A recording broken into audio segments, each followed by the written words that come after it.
The screen, you will see Dr. Commerford sitting before you. Hello.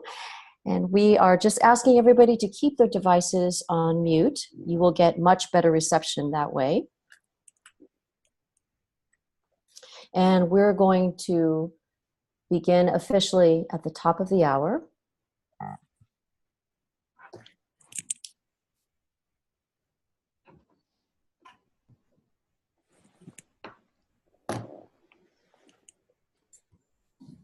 Okay. So it is currently 12 noon New York time. Dr. Commerford, you ready? I am. Okay. Hello, everybody. My name is Grace Park, and I'm the mother of Hannah, who is a senior at Barnard. My husband, Charlie, and myself, we are members of the Parents Council. We want to thank you for joining us today. The Parents Council is an elite group of parents who support Barnard with generous annual leadership gifts. Members are invited to the annual Parents Council meeting each October during Family Weekend, several conference calls throughout the year, and regional events with notable speakers and faculty members. As members, we receive special news updates about Barnard. We welcome new families to the college. We can host events in our homes. And in general, we are trying to connect with the community of the Barnard parents. If you're just joining us right now, if you'll remember to keep your device on mute. We're also pleased to welcome parents of transfer students and parents of the class of 2022. Congratulations on your daughter's admission to the most competitive class in Barnard's history. Today, we are delighted to have Mary Commerford, the director of the Rosemary Furman Counseling Center, as our guest speaker. So the schedule that will work for our meeting will follow as this. Mary will speak for approximately 15 to 20 minutes, and then you will have an opportunity to ask her questions. Several questions were already submitted in advance, which we will address first. To respect everyone's time today, our call is scheduled to end at exactly 1 p.m. And now, I'm pleased to have the honor of introducing Dr. Mary Commerford. Mary Commerford, PhD, has been the director of the Furman Counseling Center for 15 years. Previously, she was the eating disorder specialist and postdoctoral fellowship training coordinator at New York University. She has a PhD in clinical psychology from Fordham University, a master's in divinity from Yale University Divinity School, and an AB in theology and philosophy from the University of Notre Dame. Her professional interests and specialties include eating disorders, psychoanalysis, spirituality, and women and young adult concerns. And so Dr. Commerford will speak right now, and if you could all put your devices on mute. Thank you. Dr. Commerford? Thank you, Grace, so much. I really appreciate the opportunity to be here again with people this year. I was invited to talk a bit about college transitions, primarily, of course, from a psychological perspective. And but first, I think I want to talk a little bit about the Furman Counseling Center, just so you know something about the resources that we have for Barnard students. I'll just talk briefly. We are a free service, and we offer short-term psychotherapy and psychotropic medications for students.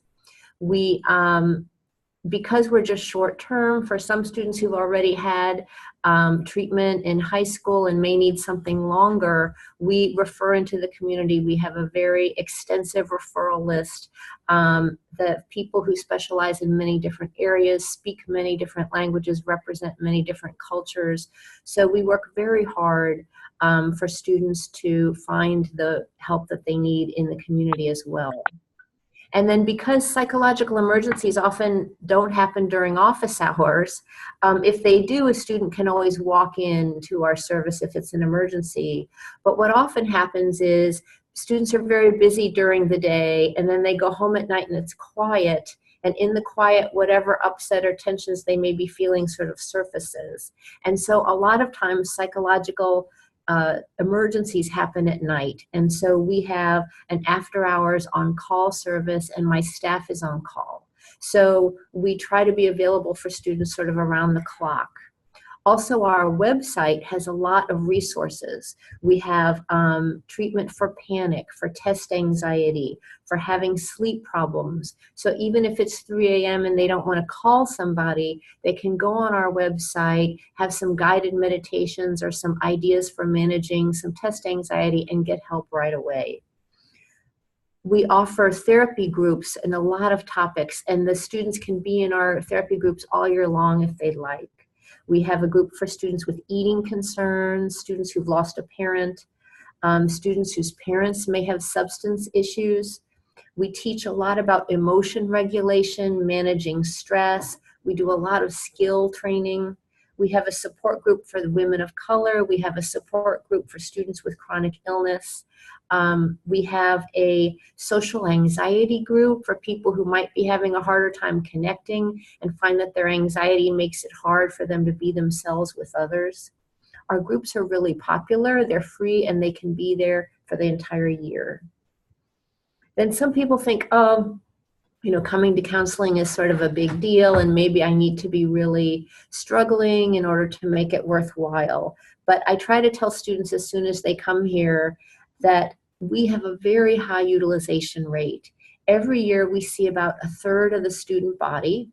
And last year we had a list of all the May graduation seniors, and we checked, we had seen 68% of all the graduating seniors from last May. So people really use our service, and we stress that it's a key to succeed at Barnard. It doesn't mean there's something wrong with you, but rather you're really learning skills and keys to succeed. The number one complaint of a Barnard student is stress. That's just absolutely what they consider the greatest problem. And we teach in so many ways a lot of stress management skills so they can really maximize their own abilities and do well. So that's just a brief intro to our service and some things we recommend. But I want to turn now to talk about college transitions. And I know many of you may have students who perhaps have just come to Barnard, just moved to New York City. Some of you may have students who've been here a year or two already, and then some may have seniors who are getting ready to move on. And I think with every transition, there's a lot of challenge. And that is true through the lifespan, of course. But in thinking about particularly the transitions into college and out of college, and we're facing the transitions in right now a lot, it occurred to me that there were a lot of common themes, actually, and challenges. So the first one I want to talk about is loss. When your student is a high school student, by the time they achieve senior year, they feel sort of competent and they've managed, they've climbed the mountain. And then they start back here at square one. They don't know anything. Their friends aren't often around. Family isn't near generally. And there's so much loss of their identity, who they were, the people who kind of mirrored and supported them. And they sort of have to stand alone often for the first time. And it can be very destabilizing. And needing to kind of manage all that loss, and even the loss of feeling confident. It's a painful adjustment, and being comfortable being a newbie, not knowing what's going on, that's uncomfortable, particularly for a lot of these students who are very good at being competent and being in control. And so to let that go and be kind of a clueless beginner is really hard. And then similar issues confront our seniors. They also have once again climbed the mountain of achievement and competence, and they've developed new identities, and they feel strong and powerful. And then suddenly they have to leave again, and there's the loss of the friendships, the loss of the security of Barnard and the structures of classes. And they have to go again and try to find a career direction and launch again, and once again start back at square one. So how to deal with loss and to not panic about it because it's so normal. And loss is sort of a paradoxical thing to deal with because on one hand, you want to spend some time feeling it and mourning and feeling sad. But on the other hand, you want to spend some time distracting from it, get your mind off, do some fun things. So you have to maintain a balance in processing loss. And I think that's one of the challenges. Sometimes our students don't want to focus on it, they just want to distract. And then they get a little out of balance and it can build up. Oops, we've got an updates are available. Let's see here if I can click that off. Well, we're going to work on it. Oh, you can't see it on the video. That's good. Okay.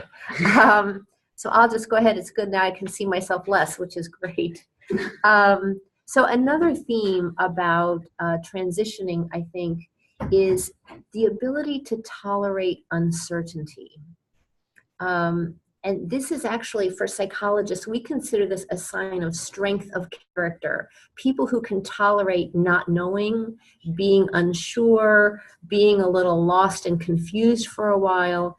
The ability to do that is actually a sign of strength. But it's not always so much a capacity that our students have had a lot of experience developing.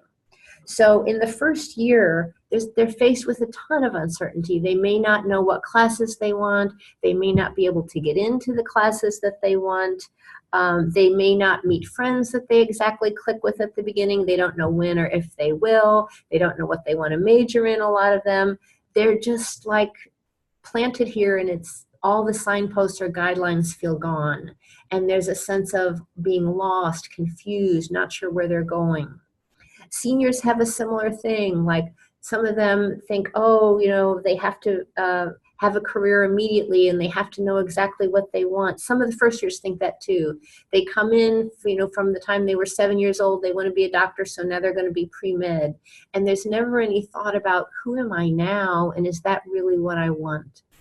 So the reason it's great to be able to tolerate not knowing is it allows us to not lock into something until it feels right. So for example, take romantic relationships. Somebody who can tolerate being alone will wait until they meet the right person to build a relationship with, whereas other people who can't tolerate being alone will grab the first person who comes along.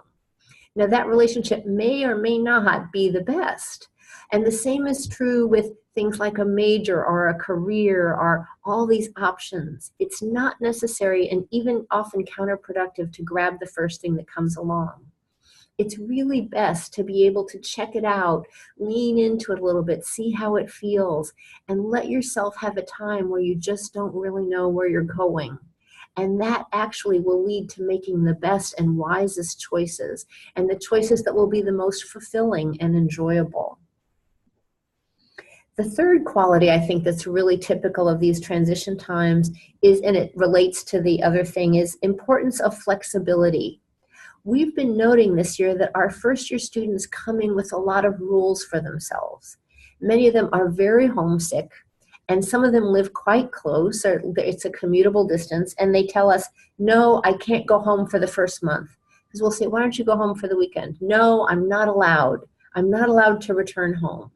And we'll say, why? And they say, you know, we decided, or I decided, or my family decided. And we'll say, well, you just made that up. And they seem to think that that's the best thing. And it may or may not be. Making up rules ahead of time may or not be the best thing, actually. And seniors make up rules too. They want to know, they think, I have to have a job by graduation or I'm a failure. Well, that's not true at all. They just made that up. And it can be even more painful if their friends are getting jobs. Then it reinforces this. So being able to be flexible, being able to try something and have it not work. So a student who really wants to go home, we'll encourage them to go home, because often the homesick student is not sleeping well, is not eating well, is not able to concentrate. And a lot of factors of that are their body chemistry is contributing to that. It's secreting more stress hormones, which makes everything harder. So if they go home for a weekend and they're able to sleep better and they get some better food and they're more relaxed and their whole body chemistry calms down, then they're going to come back to school literally, physically in a better place to concentrate, to try again. There'll be less of a raw nerve. So it can be really, really helpful to take time out and respond to what they emotionally need and take care of themselves. With seniors too, it's very important to decide, okay, and I'll try this job for a while and see how it is. You don't have to lock in forever.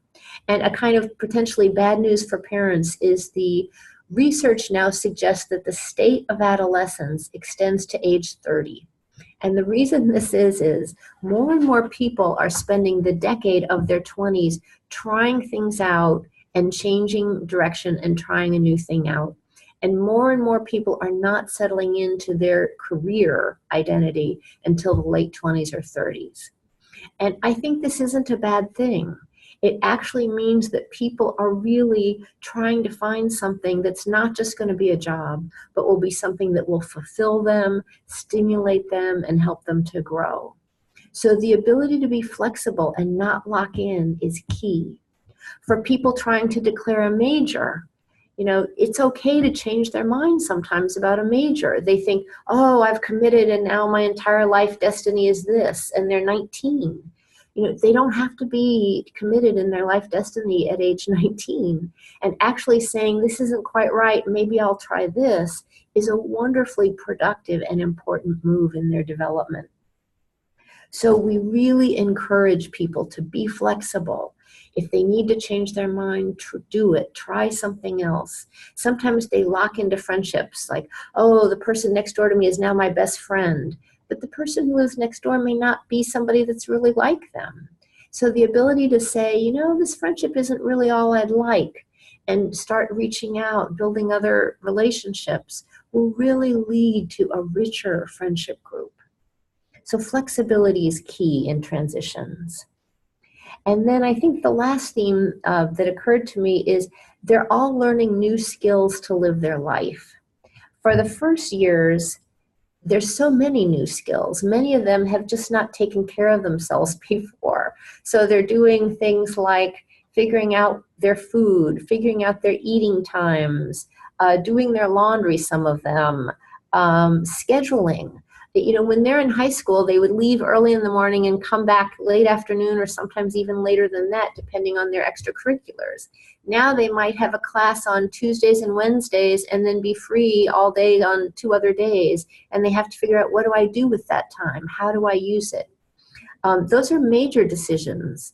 And some of them don't know what to do with that. Sometimes they fill it up with internships and jobs, and other times they just don't know what to do. So there's a lot of learning to hear, what do I need? What would be good for me now? Do I need an internship, or do I need some downtime, or do I need extra study time? Kind of learning to make these decisions in a wise way in response to what they need. Even they've told me dining halls are a challenge. They go into the dining hall and there's tons of food, and they have to decide what to eat and then when to stop. Because many of them, it's like, oh, there's 5 different desserts and there's 3 different entrees and several look great. And so, that's one of the challenges too, is even regulating their eating. They find that stressful. Also, do they go to the dining hall and be alone and eat? Do they always need friends to go and eat? Do they need some alone time? Should they be with people? Again, even regulating that. When do they need to kind of have time alone and recharge? When do they need to be with people?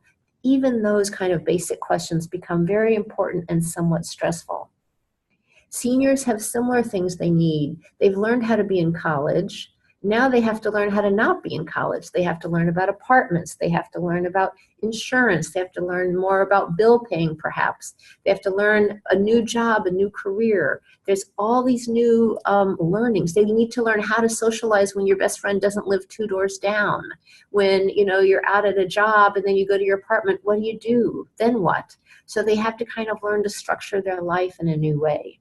So there's a lot of new life skills that have to be learned at all these transitional stages. So those were some of my thoughts about transition. I can turn now to some questions. Thank you, Dr. Commerford. We do have several questions that were submitted, and I'm going to go ahead and read some of them to you. Okay. The first question that was submitted says this: what would be your best advice to seniors? I know that you spoke a little bit to that, but that was the first question. Your best advice to graduating seniors. Mm-hmm. Well, again, kind of what I'm saying, I often tell seniors something someone was taught to me when I was in college, which I thought was very helpful. I think it's helpful to think about living your life as if you're a car driving down the road at night, and the headlights illuminate only a small part of the road ahead. That way, you only make decisions for sort of the next steps and then see how that goes. And if that feels great and right, then keep going. But if that's not quite right, then making the adjustment, making a turn, and making a decision for just the next step, the next road ahead, and not project too far down the road. Because when we do that, it can feel very secure and we have a focus, but it may not be in sync with who we are and what we need. So I think it's a more challenging way to live, but in many ways a more productive way to live. Thank you. That's great. The second question here is there counseling available to students for anxiety or stress in either a one-on-one or a group setting? Yes, I think as I've described, we have a lot of things for stress.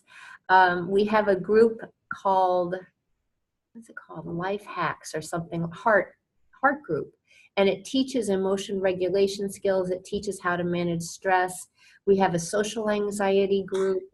And then in our daily one-on-ones with students, we teach a lot of stress management as well. A new thing we have this year is we have a weighted blanket, a small one. There's studies, and they're working with people with PTSD, with children with autism, many different populations, and they've noted that sitting under a weighted blanket is incredibly soothing and cozy. So we now even have a weighted blanket that students can try as a way to learn to manage their stress. We also have a whole neurofeedback program and a relaxation room. And we can teach them to hook up to neurofeedback mechanisms and learn to slow their heart rate, their breathing, and calm themselves down. So we have many, many tools for managing anxiety and stress. Thank you. Our third question for you today is, how do you transform the stress into a healthy drive for a first-year college student? Well, I think the answer to this is somewhat paradoxical. Sometimes when people feel they're unhealthfully stressed, they want to pretend they're not and ignore it. And I think the opposite should be done, or like, oh, I'm upset, I shouldn't be so stressed. I think the first response to when you're really stressed is acceptance and compassion. Like, oh, I'm miserable. I have 3 things due. I've been up pulling 2 all-nighters. I'm miserable, and make that okay and be compassionate. As soon as we approach any of our mental states with acceptance and compassion, often hard, immediately the level of stress will go down a bit just by confronting it with acceptance and compassion. The other advantage of accepting it and saying, this is where I am right now, then opens up the question of, okay, what can I do now to take care of myself? And then there are so many ways and answers to that question that we help students figure out what works for them. But the key thing, the first thing, is to be accepting and compassionate about it, not critical, not judging, not comparing, why am I so stressed other people aren't, but just really accepting, this is where I am right now. Good advice. Thank you. If I could remind our participants on the call to keep your device on mute until we have the question and answer time. If you could keep your device on mute, it will help everybody to have better reception. Thank you. The next question, Dr. Commerford, is a little bit of a long one. If a student comes in for one-time or short course counseling, and the counselor thinks that she is potentially self-harming, does the counselor contact her parents? And this parent writes, I ask not because I fear this for my own daughter, who has good self-care skills, but because I consulted a venerated university where a student who committed suicide was known to several campus agencies to be struggling, and her family was not notified about it until she had passed away. Mm-hmm. This, I think, is such an important question, and it's also complicated. You know, I often read these reports in the newspaper, and they are horrific and heart-wrenching that the family hadn't been notified of their child suffering. And what I'm always struck by, because of course I work for a school, is schools are unable to describe the situation at all. All medical information is protected legally by HIPAA, and they can't release any information about the situation. So they're never able to kind of respond to what happens. So I would like to describe to you what we do at Barnard. If a student, and I think what you mean by self-harm is probably feeling more suicidal. I sometimes think of self-harm as cutting, which may not be a suicidal thing at all. It might be a kind of effort to soothe emotional distress. So I'm going to talk more about suicidal concerns, which is what I think is the question. One of the main factors of suicide risk is feeling like they don't belong and that people don't care. That is a significant risk factor to people feeling suicidal or acting on their suicidal thoughts.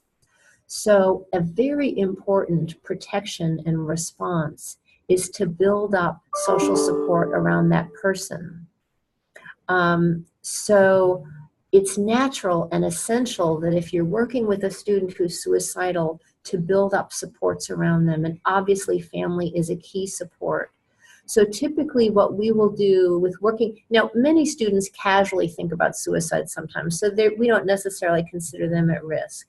But if we're with a student that we consider at some risk, we will absolutely invite them. Have you talked to your parents about this? Do they know that you're suffering? You know, have you talked to other family members? And if they say no, we ask, why not? What's the reluctance? And sometimes they're worried parents may be upset, or they might be mad at them, or there may be all kinds of anxieties about talking to parents. So then we'll say, can we call together?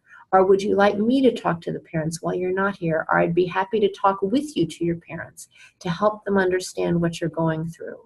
So very typically, the student will pull out her cell phone, dial her folks, put it on speaker, and the three of us have a conversation right there.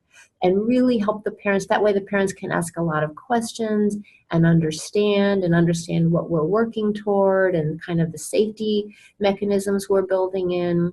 So building supports is a key part of suicide prevention and treatment.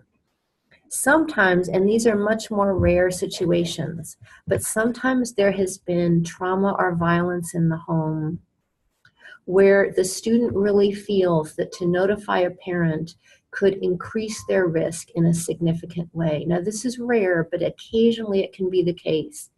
And in those situations, we say, well, is there someone else? Is there an aunt maybe, or an uncle, or a cousin, or a mentor that you have that we could talk with about this, who could be a support for you?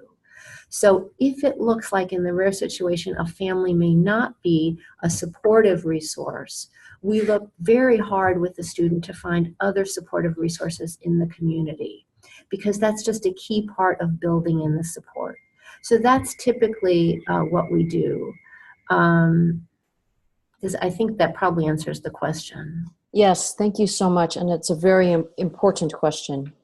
We have received a couple more questions by email, and we also have these previous questions. We have a lot of people calling in. The next question is my daughter's advisor someone she can approach for personal issues? And we're assuming that this is the academic advisor. So is my daughter's academic advisor someone she can approach for personal issues? I would say primarily the academic advisors are good for academic issues. Just with every group, you have some folks who may be really wonderful psychologically and emotionally and like lovely parental figures. And then some of the advisors may not be so wonderful emotionally and lovely parental figures, or may not even want to engage in that kind of relationship with the student. So in general, I do work with the academic advisors about how to identify students who are of concern and how to refer to us. So they are all aware that students may be having emotional issues and stress, and they can invite that and refer the student. But typically they are not in a position to counsel a student, but they can refer them to resources. So I would say stick with the academics, or the student could ask about resources where they could find more help. Great, thank you. Our next question is, Are there any support groups? You did speak to this. Are there any support groups for students who feel lonely or overwhelmed? Yes, I think our social anxiety group is a good one for this, because a lot of times when we're feeling lonesome, then by the time we're out socially, the anxiety grows so high, it's sort of hard to be ourselves around people and make those connections. So the social anxiety group really helps with that, so that when people are out, they feel a little more comfortable beginning to build connections. There's also a student group called Wink Me, and it's this lovely support group where they talk about like being proud of themselves. Like yesterday they had the group and they went around and everybody said something they were really proud of that they'd done that week. And the student I was talking to felt so lifted by that. And they're full of like helpful self-supportive tips, and they really encourage one another. So if your student would rather just check out a student group, check out Wink Me. Great. Good resource. Here is the next question. For a freshman, I believe, this is the parent writing in, for a freshman, I believe it's more important to be established academically rather than extracurricularly. And I would like to hear your comments. Well, you know, in psychology, we have kind of a rule where we know a lot of theory, but we take everything on an individual case-by-case basis. So for this student, I don't really know what the needs would be. A lot of students walk into Barnard extremely developed academically already. They're quite intellectually and developed. Their analytic skills are superb, but sometimes they've been kind of nerds a little bit, and they really are interested in developing their social life and enhancing that, and bringing that into balance is a lovely thing. It doesn't mean they should ignore academics, and at Barnard, you just don't ignore academics ever, but sometimes their real longing after being, you know, excelling students in high school is they'd like to be a little more social. They'd like to kind of explore that part of their identity a little bit. And that might be okay as long, you know, maintaining the balance.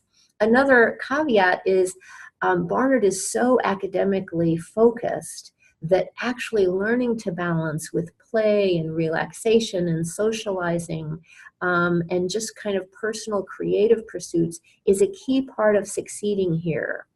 So I might, and the other thing is if you push your child toward the academics, they may just resist. But I think encouraging a balance is really key. Great, thank you. We just received 2 questions by email. Yeah. So the first one is, Dr. Commerford, are there any mediation or Mbsr resources available? Yes, that's mindfulness-based stress reduction. And we do mindfulness training.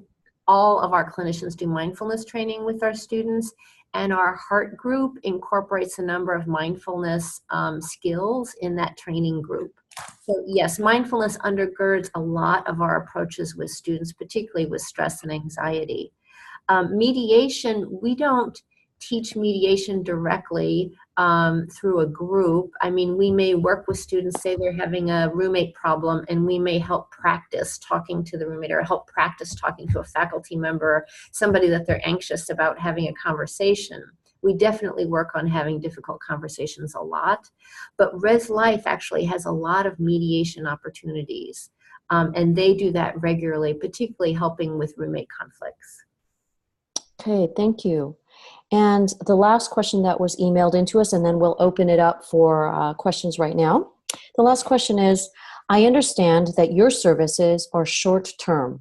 Do you place students with outside therapists for a medium or a longer term? Yes. We have a really extensive referral base into the community. Fortunately, New York City is one of the places richest in mental health resources in the world, probably. So we're really, really fortunate. And we have people who specialize in a broad range of areas, who speak a broad range of languages, represent many different cultures, because I think it's so important for people to feel comfortable, that people really understand them and get it and understand their situations and backgrounds. So we work very hard to find very good referral sources for our students who need a longer term help. Great. Thank you. Now, at this time, we'd like to invite any questions from our participants on the phone call here. So if you unmute your mic, ask the question, and then remute it again so that other people can hear, we're going to go ahead and open up this time for questions.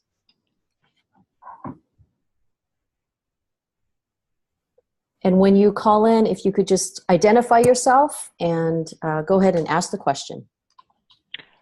Hello, my name is Kimberly, and thank you very much for giving us this opportunity.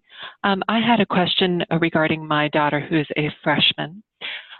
She is feeling severe bouts of loneliness. She's very, very social, but she's feeling severe bouts of loneliness, and actually has reached out to Furman, which I think will help her tremendously.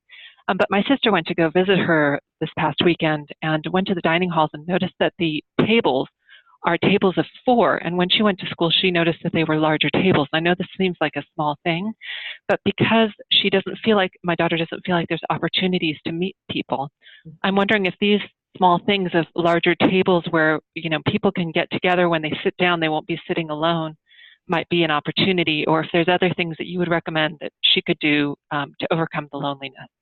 Mm-hmm.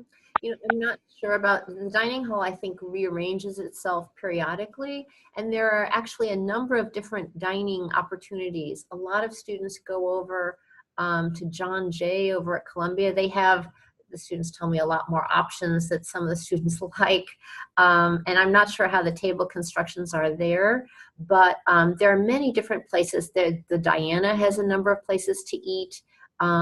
And so if Hewitt seems a little small, they might even be able to just move some tables together if they'd like. But I could certainly mention to the dining hall that even having the options of a few larger tables or smaller tables might be helpful. I haven't been in there recently myself, so I'm not sure what the construction's like, but she could even recommend it herself. They're very, very receptive to ideas from the students on food choices, different cultural cuisines, and they'd probably be happy to hear her suggestion of having some large tables. And other things for loneliness, I would really recommend this Wink Me group and see what she thinks. Another really nice place to go when you're lonesome is it's a department called Well Woman. And that is, they promote health and wellness on campus. And every Wednesday night, Well Woman has craft night. And they do a variety of different crafty things, which is just relaxing and fun. And so if your daughter's not even, I'm not a crafty person, but sometimes people find that really soothing. Sometimes they do painting. They have a milk tasting where they taste all different kinds of milks. They do just kind of fun. They'll plant bulbs around campus. They do these wonderful kind of healing, soothing activities.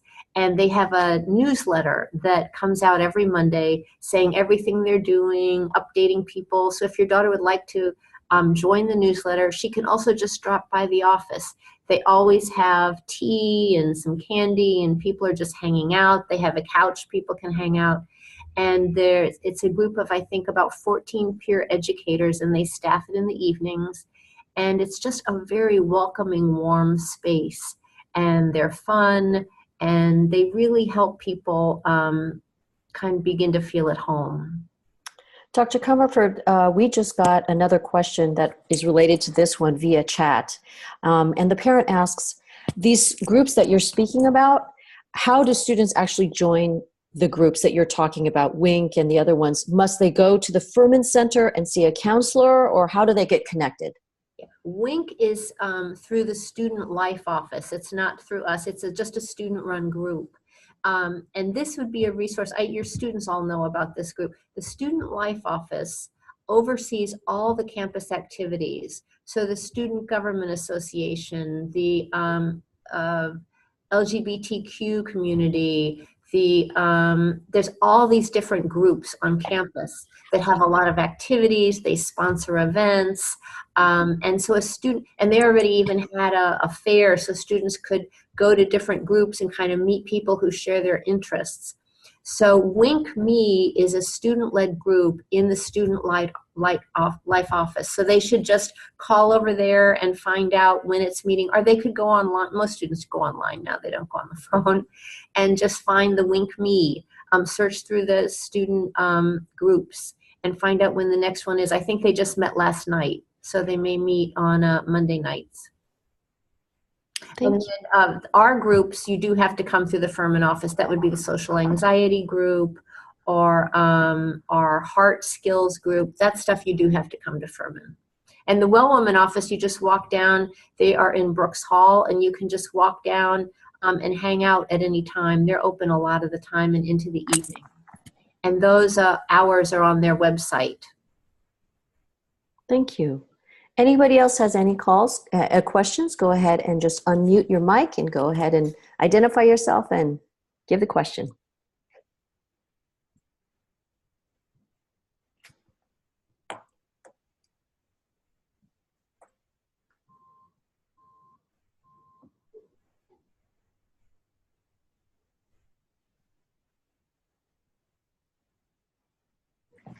Okay. Seems like there's not a lot of questions. We covered quite a bit of ground. I actually thought of one other question. Can you hear me? Sure, yes. Okay, sorry, I muted. So as I've mentioned, Kimberly again, with regard to the loneliness, is that something that is, for somebody who's social, I know you've gone through all the different factors involved, but is this something that we should expect at this stage? You know, the orientation obviously that week is very exciting, and now they're in the midst of all the studies, and I get all of that, but it's a surprise to me that my daughter is so lonely, and I'm just wondering if that's a part of something, just a stage that you go through in the first year of college. It's very, very common. Maybe that would be reassuring to her if it were. Yes, I think, you know, yes, a lot of students are still miserable and homesick. I always tell students, don't compare your insides to other people's outsides, because everybody, if you look around here, they all look like happy and thrilled and socializing and having a grand time. And the truth is, you know, sometimes they are and sometimes they're not. So comparing is a tough thing. So maybe encouraging your daughter not to compare as much, because she's not going to know the true story in making comparisons. And just encourage her to stay with her own experience. If she's lonely now, she's lonely now, and have acceptance and compassion for that. Because by having acceptance and compassion, she's going to be more able to move through it. If she gets all upset, like, oh, I shouldn't still be lonely, nobody else is lonely, I should be over this, what's wrong with me? All of that locks it in. There's a saying psychologically, what we resist persists. So she doesn't want to resist her loneliness, to just accept it. Okay, I'm lonely now. I feel really lonely now. What would be helpful? And then figure out something to do to take care of it, at least for the moment. But to just accept it with a lot of compassion. That will ease her a lot. Thank you, Dr. Commerford. As you can see here, we're getting a chat question. One thing that would help is for the RAs in the dorm buildings to have some meetups this way. They are developing friends within their dorm building. And how do you think this can be encouraged more? Well, I think the RAs do a lot of programming, and particularly at the beginning of school. And if the student would like some more, or maybe they have an idea for something, sometimes they do like a pumpkin carving in October. You know, there may be something that your student is interested in doing and thinks would be fun. Just mention it to the RA. The RAs are required to do a certain amount of programming each semester, and so they would love suggestions and have some buy-in of something that would be fun to do. So I would definitely take the ideas to the RA. Thank you. We're going to give just the last opportunity if anybody would like to chime in with a question.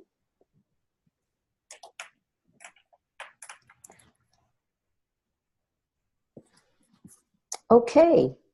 Well, we're going to begin our closing comments. Oh, hold on. We have another question here. Another suggestion is to have the orientation group to have mini reunions to keep their friendships fresh. It's a great idea. That is a great idea. Yeah. You know, if they have the emails for their orientation group still, they could initiate that. You know, Mm-hmm. that's another thing about Barnard is we encourage students to just throw out ideas. Reach out to that group, see if they'd like to have a follow-up meeting. My daughter did the same thing with her orientation group. They stayed in touch with each other. Here we go. Here's another chat. Our girl mentions that she's heard upperclassmen talk about the stress culture at Barnard. Do you have any idea what they're talking about? Well, yeah, it is a stressful place. I mean, it's very academically rigorous. There, you know, there's a tendency to, when a lot of people come here, they feel like, am I good enough to be here? So there's this sort of initial anxiety about, they call it the imposter syndrome. You know, did I get in here by a fluke? Can I make it here? So the first semester people often struggle with that kind of situation. And then, you know, it's, they're very academically focused, so there can be a lot of comparisons.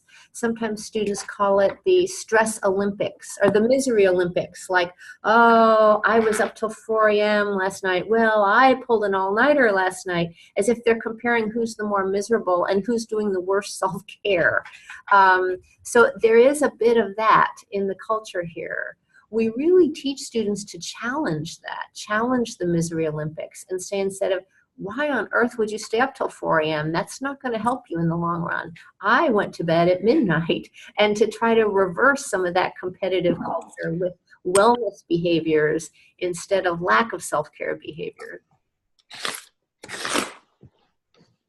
Good questions. Okay, well, Dr. Commerford, I think we're going to begin to our closing comments. Thank you so much, everyone, for joining our call today. We really hope that everyone enjoyed this opportunity to speak with Dr. Commerford. Thank you, Mary, for your expertise. There will be similar opportunities throughout the coming year to have conversations with more senior administrators and faculty at Barnard. And we really hope that all of us, all of you, the Parent Council members, will be able to attend the events during Family Weekend, October 20th.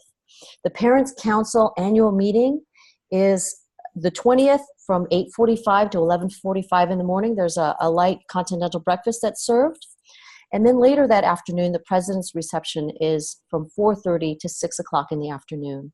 Our next conference call, just like this one with another administrator, will be in November. And Amanda and Adrian are planning that currently. And we'd like to give a special shout out to Amanda and Adrian, who work in the development office. They welcome your suggestions. They are the ones that put this conference call together.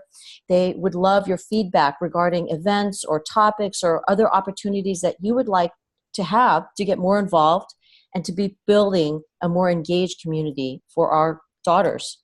So if you have any questions about upcoming events or suggestions for them, please contact either Adrian Gruskin or Amanda Bastian. And their phone number is 212-870-2520, or you can contact them with their email at parents@barnard.edu. Again, thank you all so much for participating in this call. Thank you for your support of Barnard. Have a wonderful day. Thank you, Dr. Commerford. We appreciate you so much. Well, thank you, Grace. You did a wonderful job. Thank you. Have a wonderful day, everybody. We hope to see you in October. Hey, bye. Bye.